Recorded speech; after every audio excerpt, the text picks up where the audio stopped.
I'm Kevin Power, and this is SaskScapes, the podcast featuring stories of arts, culture, and heritage in Saskatchewan.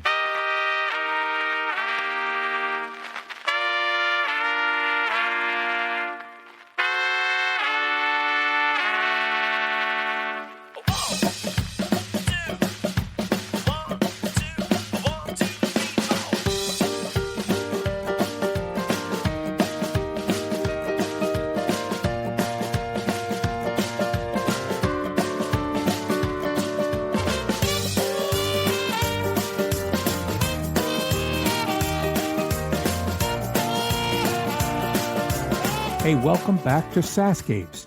This is the 9th episode in a series of special SaskScapes podcast presents entitled German Culture Alive, all sponsored by the Saskatchewan German Council. You can hear all the other episodes in this series by downloading SaskScapes from your favorite podcasting app. The Saskatchewan German Council is a provincial nonprofit umbrella organization to nearly 40 member groups, representing all people of German-speaking backgrounds. By engaging people of all ages to become active and involved partners in a vibrant multicultural community, the SGC is committed to the preservation and promotion of the German language, traditions, and culture for all people of Saskatchewan.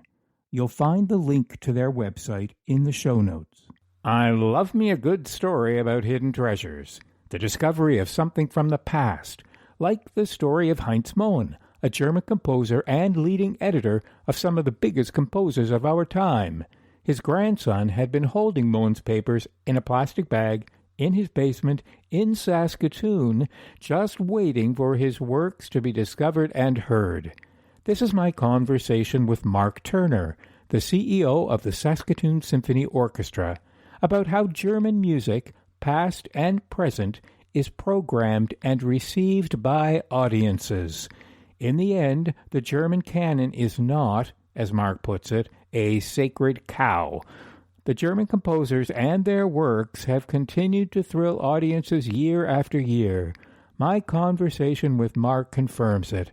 The German musical influence is alive and well in this province, and like Heinz Mohn's work, need not be hidden treasures. On the contrary, it was intended to be, and will always be, music for the people.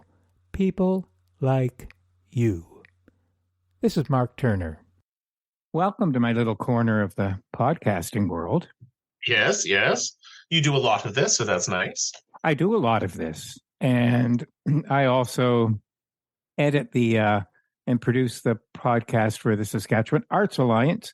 Arts everywhere. And I just want to tell you how fantastic I thought your conversation with M was. It was, in the process of editing it, I think I've listened to it 3 or 4 times now, so I could probably quote you a lot. But it was really a fantastic conversation, and thank you. Brutally honest and inspiring, and I particularly appreciated you talking about burnout, because it is such a real thing. We work so hard in the arts for sometimes it's like 1 step forward, 2 steps back, and never enough money, never ever enough money for anybody. But yet somehow we persevere. I just wanted to say thanks for that conversation. It was really, really great. And thanks for joining me for this conversation. Oh, here's a nifty idea. Why don't you introduce yourself? I'm Mark Turner. I'm the CEO of the Saskatoon Symphony Orchestra. Yes, you are. For 9 years now, yes? 9 years, yeah. Well, you'll be celebrating the Big 10 soon. Yep. Yeah, the season we just launched is my 10th season here. So that's it's pretty crazy. Right. And having seen you in action, close up, it was such an eye-opener for me on how many hats you actually wear once a show goes up. It's crazy. You're like a one-man band on. I mean, you're running everything short of dusting and vacuuming the seats. It's incredible. Well, thank you. Yeah, we run a pretty tiny team to be able to do all the programming we do, and that means that all of us kind of have like these multiple facilities that we have to manage and look after. And one of the ones that I gained during COVID was the streaming, which I am very hesitant to let go of because I really enjoy it. Yeah. It's a creative output for me because I get to, figure out how I want the audience to see what I want them to hear. Mm-hmm.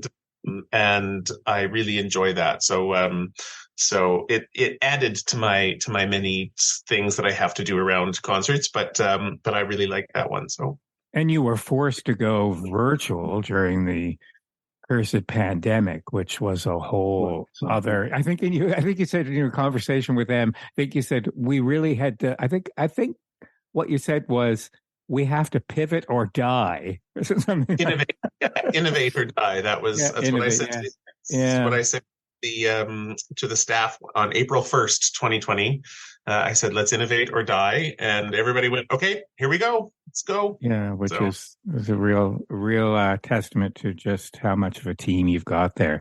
So this little series within SaskScapes German Culture Alive, sponsored by the Saskatchewan German Council, really is a chance to celebrate the German community in Saskatchewan, culture, history, the way things were, the way things are currently, and all of the various influences that really do honor German history and the community in the province. And I haven't yet hit music. I've hit food, I've hit puppetry, I've hit art, and music is next on the list. And there's sort of like a narrow view of this conversation I want to take, and then I want to open up a little bit. So I always preface my complete ignorance of history in Saskatchewan by saying, not being originally from here, but I think I've been here long enough that I feel like I should know a lot more than I do, but there's always something to be discovered. So starting with a very, very, very specific focus, I learned about this story of this gentleman in Saskatoon. I think he came to Saskatoon in 2015 from Sweden, named Johannes Deering. Yeah. And he's got this grandfather who turns out to be this major musician. And Johannes has his manuscripts tucked away in his house, with a secret wish that someday they see the light of day and they get heard. So I know that you were involved in really making that happen a lot. So first of all, we're talking about Hans Moen. So tell me what you know about him and his life and his influence on music. Yeah, so Heinz was a fascinating person in the 20s and 30s. I mean, the 30s really. He was a young adult. He was beginning his musical career. He was composing quite a lot. There was quite a lot of output, and then he was silenced. So the silencing of Heinz Moon was part of what happened in those early days of World War II, pre-World War II, because his music was heavily influenced by the French and American jazz movements. So all of a sudden you had these sounds in Heinz's music that were just a little bit different than listening to it. It's like, well, that's not full on American jazz, but it had the chordal colors and the melodic manipulations that allowed for it to feel enough like the jazz movement of the United States and even the jazz movement of Paris. And so because it was so outside influenced, it was stopped. And so really Heinz composed right up until the early 40s and then didn't compose anymore. But he was smart because he turned that into a lifelong career as an editor. When Johannes brought us this opportunity, and I remember Eric and I found ourselves at their house looking through these manuscripts on their countertop. The name kept sticking out, and then it dawned on us that actually Heinz Moen was one of the seminal editors of Mozart's music. And he worked for, one of the biggest publishing companies in the world, and gave one of, if not the, editing of Mozart's Requiem that is still widely used today, and hilariously was actually the copy of the Mozart Requiem that the SSO actually had in our library. Oh, and yeah, it was amazing. So there was this incredible connection, past to present, and even though Heinz's music didn't he didn't compose a lot after that time, he had such a profound impact on music after that, and was the editor not just of Mozart, of many other composers, and was very close friends with a number of very important composers and performers, and so he had this major impact that, usually when an orchestra is performing, or even an artist is performing, you don't say, and this was edited by, right. But as a musician, you go out trying to find the right editor, right, to make sure that you have the score you want, and so he had such a huge impact, and so we were thrilled to be able to bring his violin concerto to life. It had been played once, and a long time ago, like 80 years ago in Germany. Yeah, it was 1938, and so so 80 years later, we were able to bring it to life. Yeah.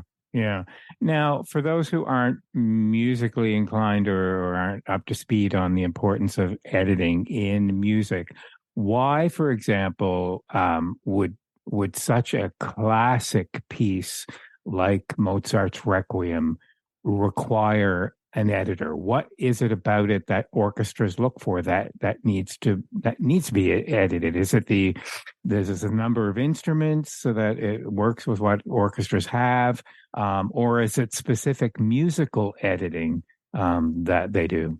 So often, an editor will go and take the original source manuscript, that potentially even the manuscript right from a composer's own hand. They'll compare that with notes from, the premiere, from early performances, from oftentimes, composers will make changes to a score. And sometimes in the moment, even now when we're working with living composers and they join us at rehearsal, they'll make a change because they'll hear it differently live than they have in their head, or on, nowadays it's all done on computer, so they hear the MIDI file, but they'll make a change and they'll note it in the conductor's score and maybe their own score, and the musicians on stage will take out their pencils and make a note, but that doesn't necessarily get back to the editor or to the publisher. And so, when we have these editors of these great manuscripts, oftentimes they are looking to those original performances. They're looking to the composer's notes, the composer's original intentions. And they edit everything from notes, because often there's wrong notes. And that can be, back in the good old days of Mozart, that was all being copied by hand. So you had copyists who were writing out the parts for musicians on stage, and humans make mistakes just like computers do today. Yeah. And sometimes it's phrasing, sometimes it's about the dynamics or the emotion in the piece, but oftentimes it's there to ensure that you get as much of the original intent as possible. Now, there are additions and editors who will change things to make them better suited for a modern audience. Mm-hmm. Better suited for a modern orchestra or a modern musician or instrument.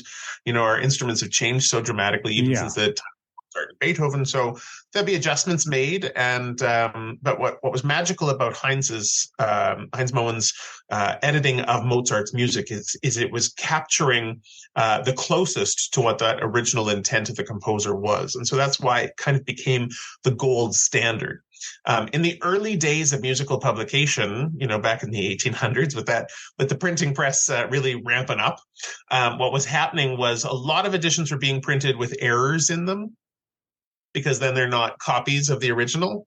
And so they were getting away with this kind of, faux version of the music, but be able to sell it. And so editors in the last 100 years have really helped kind of get us back to those original source texts and give us the cleanest example of that music. So we can go use that as our kind of treasure map to the final performance. So would you consider versions that are what I've always known them as urtext versions, that are stripped of all dynamics and phrasing and everything. Would that be considered in line with the kind of work that that Moen would have done, or completely different? Yes, very much similar, and he probably used the text as a basis. So usually in the text, they are giving you often only what the composer put on the page. Yeah. So, particularly in Bach, there is no dynamics at all because Bach didn't write dynamics. The instruments couldn't do dynamics the way we do dynamics. Yeah. And so texts are really useful for specific composers, particularly Bach, the Baroque era. And then what the editor does on top of that is it takes it to the next step. It gives you the intentions often of what is needed. And sometimes even texts are edited by experts who know the music intimately, who've done the research to make sure that the copy you're getting is the copy you want. When I was a young piano student, I used to play a lot of Brahms, and Brahms's the Brahms intermezzi have been edited. There were 6 major edits of the Brahms intermezzi, and I bought all 6 copies. And as a young student, I loved being able to compare and contrast. And sometimes it's tiny stupid details that really only matter to the performer themselves because no one in the room is going to hear the difference. But it was always kind of neat to be able to do that research and look at what those editors could take off the page and give to us that the composer may have had the intent to do, but didn't write it down. Yeah. Why? I mean, you're right. When you Google him, his name is on so many scores as the editor. Is there a reason why he focused so much on Mozart? Was it a personal preference? Was it something that was demanded of him at that particular time in history? From what I understand, it was right place at the right time. Yeah. He had a very good understanding of orchestration, and the company was into publishing Mozart. So it was a good time for him to be able to do that. And, often a lot of editors will kind of have one major or 2 major areas of focus. And his was a lot of Mozart. He also did a lot of new music. So he made sure that new music that was coming out from friends of his actually had the correct edits done before it went to print so that you didn't end up with note errors and that sort of thing. Right.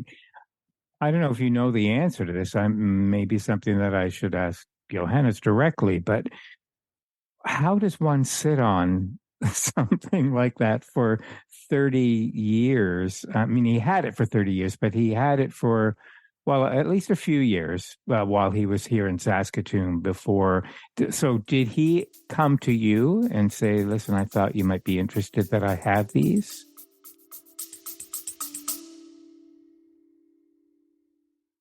Hey, it's Kevin. I hope you're enjoying the episode so far. Just a quick reminder that the SaskScapes podcast is available for free on your favorite podcast app, or you can stream it from your browser. Check out the show notes for the link. On the SaskScapes homepage, you'll notice something new under the logo called SaskScapes Plus. You can't miss it. There's a big button saying support with a heart icon next to it. I'd love it if you could click on that button and help keep this podcast series going. When SaskScapes launched in May 2014, it was the first podcast in the province celebrating arts, culture, and heritage. In fact, you'd have been pretty hard-pressed to find any Saskatchewan podcasts. So I'd like to think that we paved the way. It's been because of your support that this podcast is now in its 9th year. Okay, that's it. Enjoy the rest of the episode. The first step in the process was actually he had met Dean McNeil on campus. Dean, of course, is a professor at the music department on campus. Yeah. They were on a committee together or something, and he brought up, "Oh, my grandfather was a composer, and I have all this music, and a bunch of it's for choir, and there's a bunch of it's for orchestra." And Dean said, "Oh, you should talk to Mark and Eric Patko over at the SSO." And so that was sort of the fire that lit things ablaze, and then it literally snowballed. It turned out where we were spending a night in their house poring over these scores, and then decided, let's do this. And from that moment on, it was quite the process. It took almost 2 full years.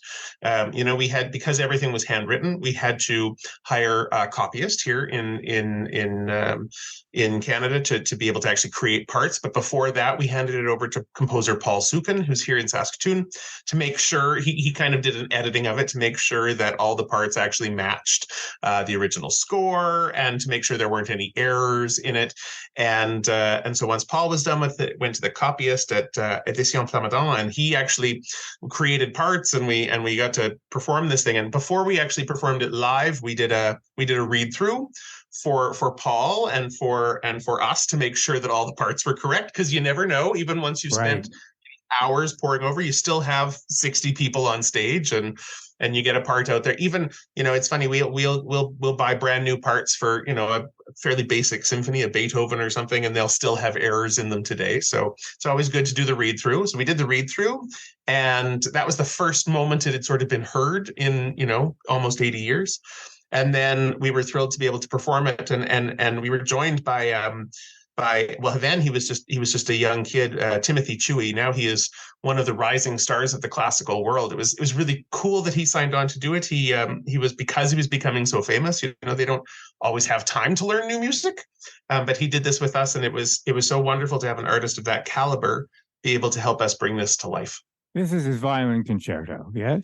Yes, yeah, the violin concerto by Heinz Moon. Right. Yeah. And did you hear in that composition that jazz influence that you were speaking of? Yes, particularly in the second movement. There were some really incredible colors in the music, particularly in the chords. He would use chords that clearly weren't of what you'd say that Germanic European sound of the 1930s was. It was more cinematic in scope. You heard those influences of folks like Korngold, who of course had left Europe and come to North America to write for film. You heard that kind of Americana in this writing, and it was really, it had this broad sweeping melody in the third movement that was clearly not of the current cultural German sound that the political times then were really, really wanting to see in German music. Right. And so has all of the manuscripts that Johannes had now been mulled over and printed, and all the parts checked? I mean, everything that he had in his house? Or No, actually, most of it has remained still in manuscript form. There have been a lot of the songs that were done that have been kind of salvaged and used now for modern performance. Some of the other smaller pieces, but this was the only large work that ended up being rebuilt. And there was an oratorio for choir and orchestra that's still in that manuscript collection that maybe someday will still see the light of day. Yeah, it's you think there is potential for it to come to audiences.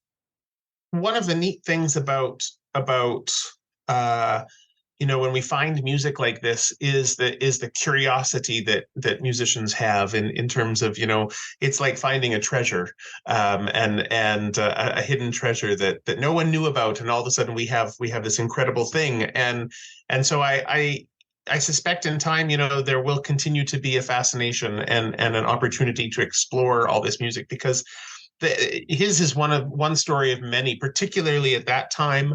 There were a lot of composers silenced at that time, and so it was an opportunity for us to look back at this time in history and explore it, not only through the stories of these people's lives and why they his life turned out to be all about becoming famous for editing Mozart rather than his own music, but also then hearing his thoughts and ideas through the music.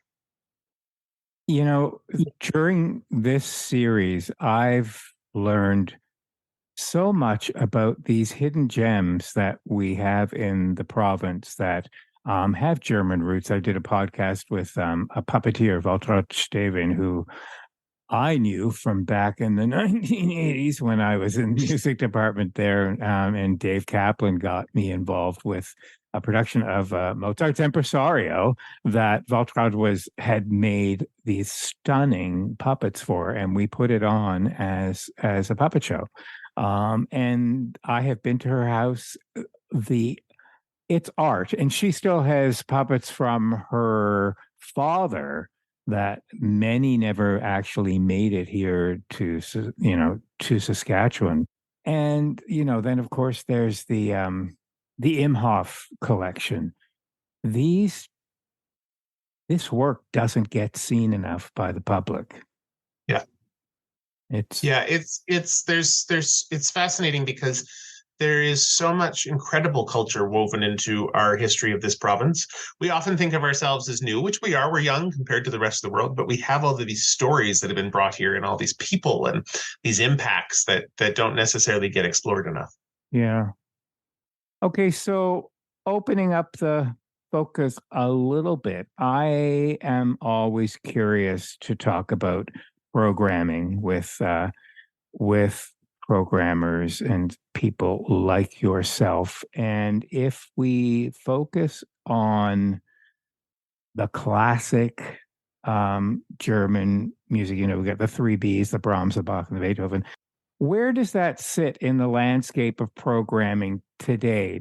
And my thinking is it the good old standby that orchestras have to resort to get audiences in seats, or are audiences wanting more things like pop concerts and less of the traditional classical music? I mean, where are the challenges around that? I was trying to find a name because you're going in a direction. There was someone I heard speak once that I wanted to find his name, and I can't find it. Okay, well, I will go without the name. Intriguingly, audiences here, at least the audience we've been developing over these last few years, we don't do a ton of pops programming. We do actually more serious classical programming. We do a lot of new music, and our audience has really become excited by new music. But having said that, those classics, the canon, as we call them, particularly there's sort of a few groups of classical canon. There's the Italian Baroque, the French, both the Baroque and the Impressionist era. But of course, the German canon, kind of like you said, spans from Bach all the way through to modern times. The canon still has such an important role to play in not only modern audiences, but actually in the human spirit. So a few years ago, I was at a conference that was about the future of classical music. It took place in Rotterdam, in the Netherlands. And at that conference, there was a gentleman who founded the Zohra Orchestra, which is the Afghan Girls Orchestra.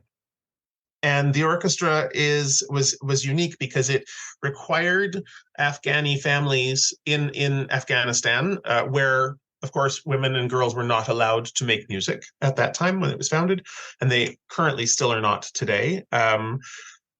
It required the families to actually give this orchestra permission to allow the girls to not work after school so that they could go to orchestra rehearsal. So the Afghanistan Girls Orchestra started and was incredibly successful, and it was changing the lives of these young girls. And they were playing predominantly music from the classical canon, the European canon. And as time went on, they started to add young boys to this orchestra as well, because it became important for the boys to understand that actually the girls might be better than them, might play better than them, might have more power in the dynamic of the organization, in the dynamic of the discussions. So the founder of the Zohra Orchestra was there, and someone said to him, "Don't you feel like, using the music of Bach and Beethoven and Brahms, don't you feel that that's, like inappropriate for these Afghan girls to be playing? Like, you're sort of forcing this European culture on them." And he paused before he spoke, and he said, "I realize I'm conscious of the room I'm speaking to, which was filled with orchestral leaders from around the globe, and mostly a lot of them from Europe and Germany in particular." And he said, "So I'm conscious of the room I'm speaking to and on the land I'm currently occupying, but I have to tell you that Beethoven does not belong to Europe. Beethoven belongs to the world." And that was such a profound statement that, there's music that transcends location, despite the fact that it will always be tied to it because of its traditions and its impact and its influences. But it is so important to the web of life of the human spirit from its first hearing to now. There isn't a child alive in the modern world that hasn't heard Beethoven's Fifth Symphony.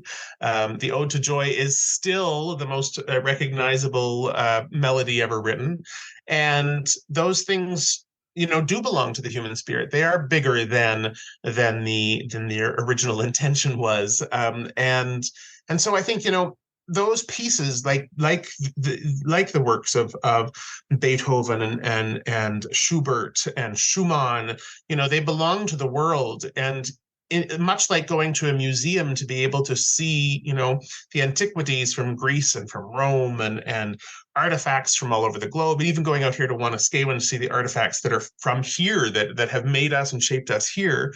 This music is living artifact. And a lot of it is so well written, it's still contemporary and alive today. The SSO were thrilled because in April of 2024, that sounds weird, but in April of 2024, which is just next spring, we're doing a performance, Saskatoon Symphony Orchestra's first performance of the St. John Passion by Bach. Right. It's never been performed by the orchestra, and we're doing it on the 300th anniversary of the day it premiered. Yeah. And so I was listening to it recently, and our choral conductor, Duff Workington, he and I were messaging back and forth and, trying to figure out what venue will we do it in and how to, what some of the details. And I was listening to it, and I realized that it was making me feel anxious in the best possible way. It wasn't, the induced anxiety of our modern world where your cell phone goes off constantly and somehow they're still doing construction on Circle Drive and all those things that, that is such it's not the modern anxiety. It was the anxiety of urgency. Bach had written into this music such a sense of urgency because, of course, he was, a lot of people consider him one of the great evangelists of the Lutheran faith, and the Gospel of John has this urgency about its text around the Passion, and so Bach had written that sense of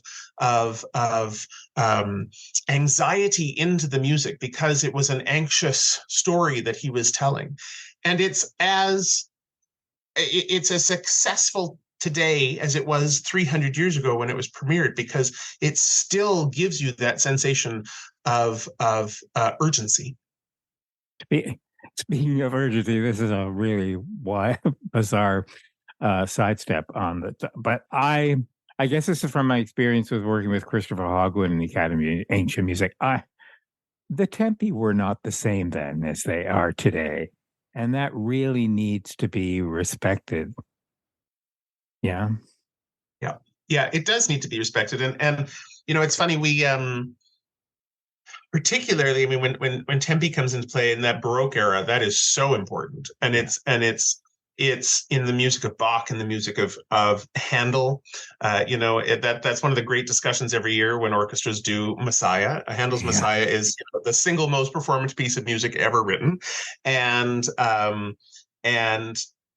it's written at quite a brisk tempo. It certainly the whole is. thing, even the slow movements are quite brisk. And this year we had a great maestro on the podium, Cosette Justo Valdez, and Cosette said to me, "I'm going to do it at tempo." And I remember the initial look of fear in the choir, in the eyes of the choir, because she started and it's like, "Oh, this is brisk," and then so many of them said to me, "Oh, it's so much easier to sing." It is. Because Handel understood the human voice at such a capacity that he knew if I move you through this line at this tempo, it's easier to sing. Yeah. And he understood the whole process of breathing for the line, and so being able to look at the music of particularly the Baroque era, which was so had such impact on Italian culture and German culture and even French and English culture, like that music. they gave us so much of the information that we sort of walked away from for so long.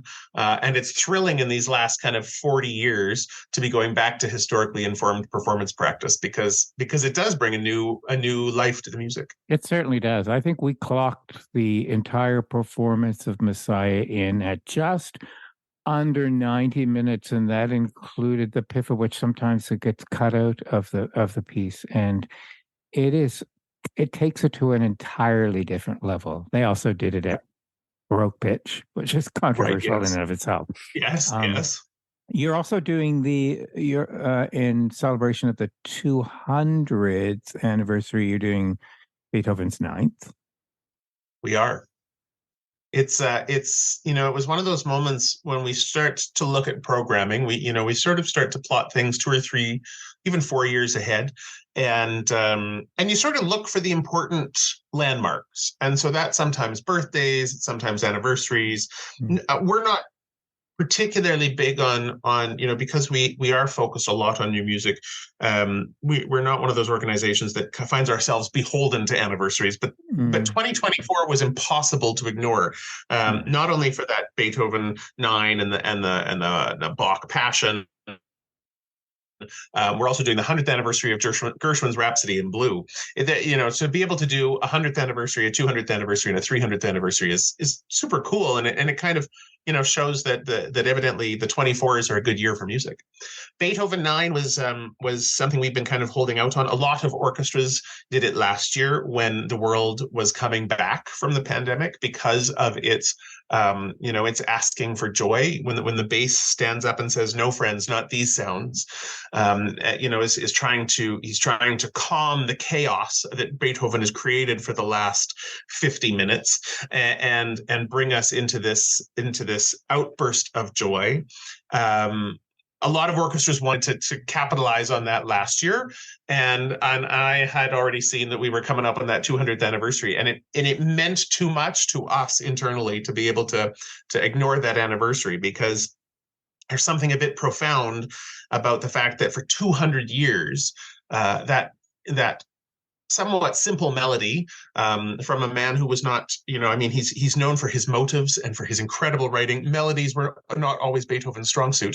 Most of his works don't actually have melodies. They have rhythmic pattern motives. And so to have this beautiful, simple melody that has become the single most recognizable melody ever written, it was such a wonderful opportunity. And we're actually doing it in a way that is a bit different than usual. Usually orchestras, for choral works, you pick your choir and you plan it out a year in advance, and the choir rehearses. And we are actually going to be working with choirs from across our region. And Dr. Jennifer Lang from the University of Saskatchewan, the choral person there, is going to be going out and getting to work with choirs across the region, and then they all come together for this massive performance of Beethoven's Ninth. And we wanted it to be, a celebration of people. This is a celebration of course, this milestone for Beethoven, but also this milestone for humanity, because it was, such a remarkable benchmark for humankind to have that music impact us now for 200 years. Right. And you've got the ever popular Sing-Along Messiah. Yes. Which is the Sing-Along Messiah is we are happy to tell everyone it's the staff's favorite day of the year, because there's something magical about that piece of music, because as a collaborative pianist who's coached many of the soloists in these incredibly difficult arias, I find something new in it every year. But then you hear it performed and it's just so breathtaking. But Sing-Along Messiah, you get people who've never tried it before. You get families who bring their little kids along, who hand them a book and say, "Okay, keep up." And then you get, inevitably there's a sea of altos who show up with their own copies of the music with flags and markers, and they are prepared and ready to go. And 3 tenors and 6 basses and 40 or 50 sopranos and like 600 altos, and it's an incredible experience. It's hard. I mean, the choral music in Messiah is hard. It's high, it's fast, it's full of runs, and and that the opportunity to feel the joy and the sense of hope in participatory music making in that way, and feeling the energy of singing together, and being part of something that isn't about we sang it perfectly. It's about we sang it full of joy. It's wonderful to watch. It's wonderful to participate in. Some years I sing, sometimes I just watch, and when I get to watch, it's so beautiful to see the joy on people's faces, the hilarious moments where they don't realize you're looking at them, and they're singing a hard part, and they realize they've made a mistake, and they make that face that we all make when we make a mistake, and yet everybody's bonded together in this energy that music can create, and it's so incredibly special, and there's nothing else quite like that. And I would think that finding pockets of that community outreach is really helps bring audiences and new audiences. You had said something in the conversation with Em about clapping, which I loved. At one point, you said, "Oh, clap in the wrong place, damn it!" It's fine. And I guess I'm just always curious to know with the canon. Do you need to find new ways of promoting this so that you are bringing in audience members that would otherwise see this kind of a program as very elitist, black tie affair? Do you need to approach the promotion of it differently? Yeah, I think we do communicate about it in different ways. And it's also in the way we program it and pair it with other things.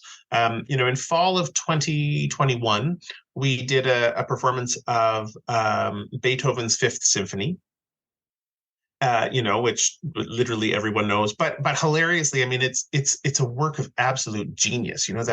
That incredible motive, that driving little four-note rhythm that permeates everything in the music. When you start to take it apart as a music theory student, you want to scream because you think you found every mention of it, and then your teacher's like, well, what about this one?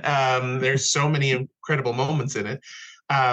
We paired it, the conductor, who was Nicola Ellis, paired it with a brand new piece by Iman Habibi called Jede Baum spricht, which was about all the trees speaking. And it was actually composed to go directly into that opening. The opening of Beethoven 5 can be kind of jarring for the audience because that bum, bum, bum, bum comes out of nowhere. Mm-hmm. And so I've heard even very good orchestras sort of mess that up because not everybody's ready, and like it's a challenging thing. With Iman's piece, it flowed from this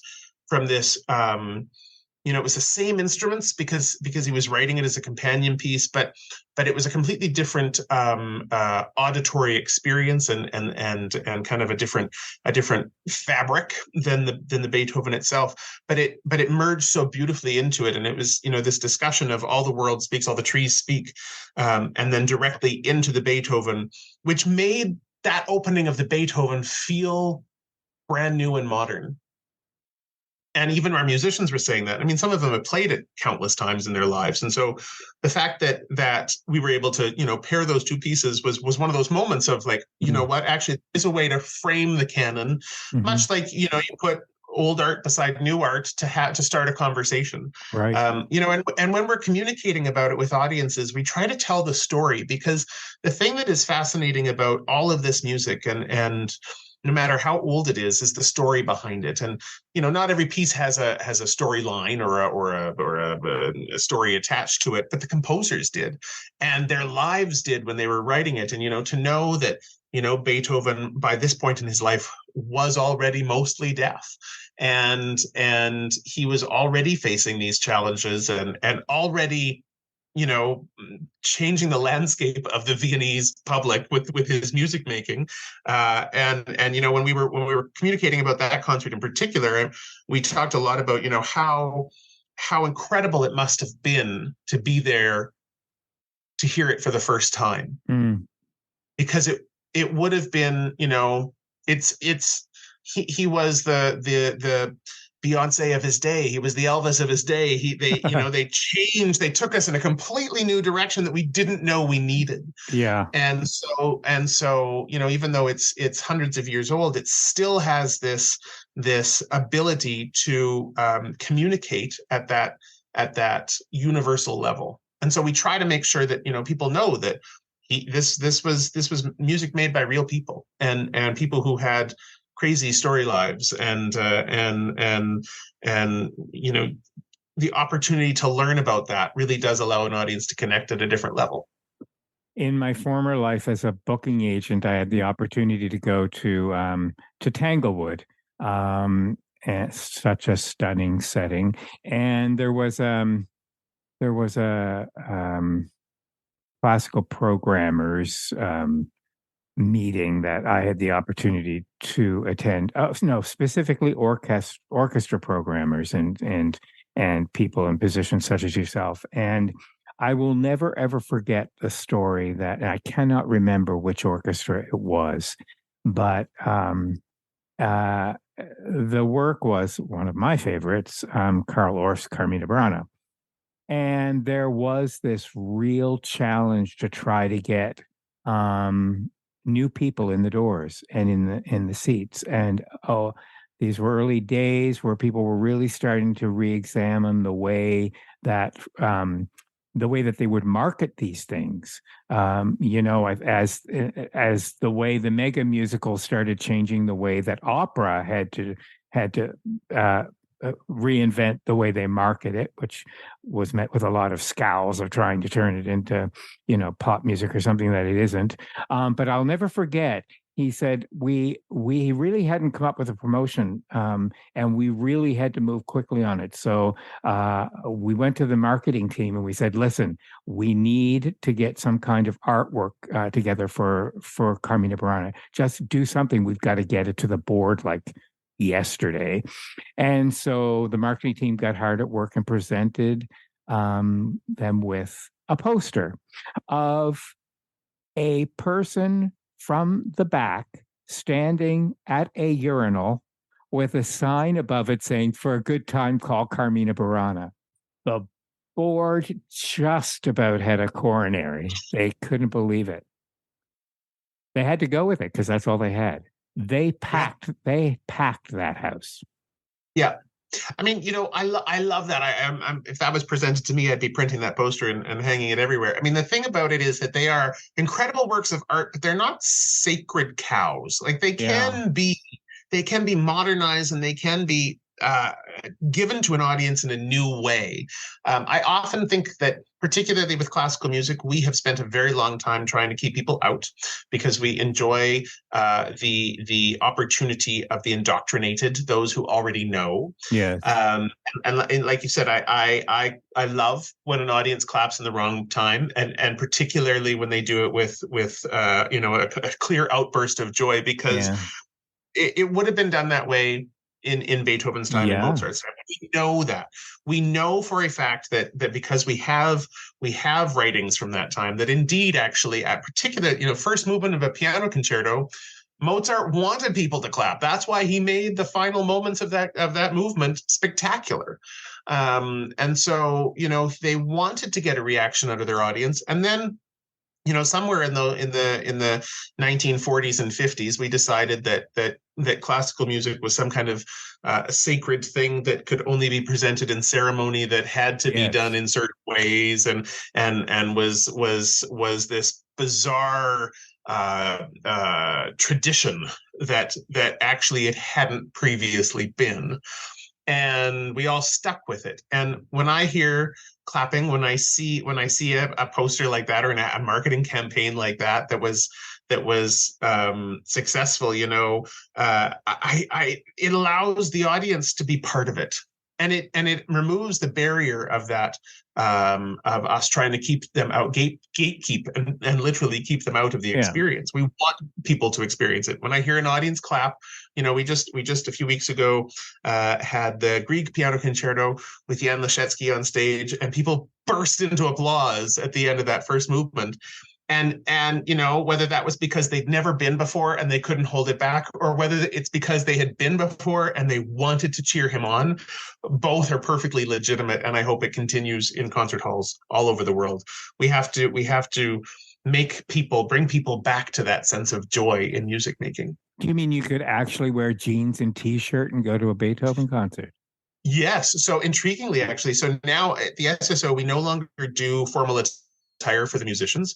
It's stylish black. So there are no tuxes, there are no suits, we're not requiring anybody to show up in their ball gowns. And it's been something now that the staff have also been expressing. So we did it with the orchestra because for two major reasons. A, we wanted the audience to sit and look at the stage and think that looks like me, like I'm not, because now it's funny when I see an orchestra perform in tuxes, I sort of cringe. It's a statement about where they feel the music's at. I think it's much more alive than a bunch of people in tuxes. And we also did it because it's a huge financial barrier to young musicians, that our industry has just expected them for always. Here, buy your tux, buy your ball gown, buy your expensive shoes. You have to have this to perform, which is silly. But then as we started doing this season in particular, the staff have started discussing, actually, we don't have to come in formal wear to concerts. That's a tradition that we're not beholden to, and we don't want people to feel beholden to. So I actually did wear jeans to one of our concerts this year. And at first it was really strange for me because I'm so used to dressing up and being formal. And then I went, no, this is actually, half the audience is wearing jeans. This is great. If people can come and feel comfortable and experience something, that should be exactly what we're trying to do. And the second we try to keep people out, we're no longer being relevant to them. And I think that's been a plague of particularly orchestral industry for a long time. And I'm happy we're leaving that behind. I know that budgets are a massive, massive ongoing challenge. So I ask this question knowing that that's probably one of the biggest barriers that you are up against. How often do you have the opportunity to bring in soloist conductors from Germany or people from Saskatchewan who have gone away and made a name for themselves, have done a lot of work in Germany? How often do you get a chance to bring them to the SSO stage?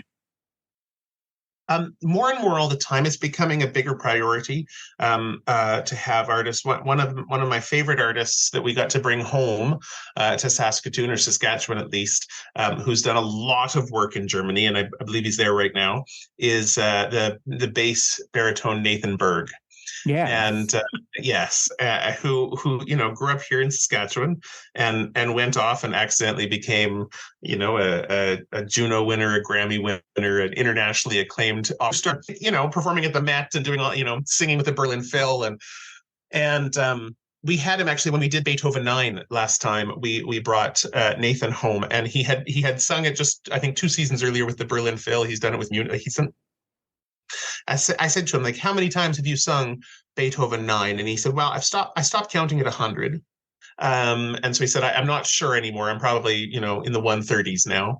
And it was so exciting to have him here, not just because we needed to celebrate him and his incredible success, but also because we wanted to. He was able to share his experiences. There were other performers in that program who was their first Beethoven 9, and he was giving them opportunities to learn about. Oh well, actually, it's become really common practice now to use this vowel instead of that vowel when you're singing this word because of this and that and how it fits with the music. And, did Beethoven want the consonant on the beat or ahead of the beat? And it was so fascinating because he's had such a wealth of experience. The other incredible German artist that we were able to bring to Saskatoon, and it was sort of like bringing him home, was Johannes Moser. And Johannes is one of the great cellists alive today. And who is German born, but also a Canadian passport holder because his mother is Edith Weens, who of course grew up here in Saskatchewan, who's an internationally acclaimed soprano, now currently at Juilliard teaching voice, and Johannes had only ever been here as a kid for family reunion things. And so when we reached out to him and said, come, let's do something, he came and did a recital. And of course, the Weens family representation at it was massive, and they had a fantastic party for him afterwards. But it was so exciting to be able to bring him here to make music. He truly is one of the great cellists alive today. And to be able to connect him with his mom's hometown was a really cool experience. It's, we live in an age now where it sort of doesn't matter where you're from or where you live. You can perform anywhere because of flights. Although I do have to say, post pandemic, that's much more stressful than it was pre-pandemic. Yeah. With the cancellations, but it is exciting. And we did have Jan Leszecki here a few weeks ago, and he's not German born. He was Canadian born, and his family is Polish, but he spends about 80% of his time in Germany. He's one of the biggest artists there is in Germany. And so it's been cool to hear him bring stories of selling out the Elbphilharmonie at Hamburg 5 times this season, and it's a different culture there for concert goers. They go to concerts all the time. It's when you go to Germany, that's such an important part of who they are, and not just in Berlin and Hamburg, but in the little cities. And there's concerts, daily. Anytime you're traveling in Germany, you can pretty much be in any town, and over the weekend there's 3 or 4 different concerts, and so it's a different attitude towards the value of music in everyday life, and the value of setting time aside in our own schedules to go to concerts. They treat it differently than we do, and I hope that's something that in time we can start to bring into North American culture, because now going to concerts here is an event, and you sort of plan for it and you sort of plan around it. And, you would never imagine going to a recital in the afternoon and then seeing the symphony that night and then potentially going to the opera the next day. But they do that in Germany. And that's such an exciting way to make music part of your day-to-day life that doesn't quite exist here. Hopefully in the future, we can find ways to do that because it's so good for us, our well-being.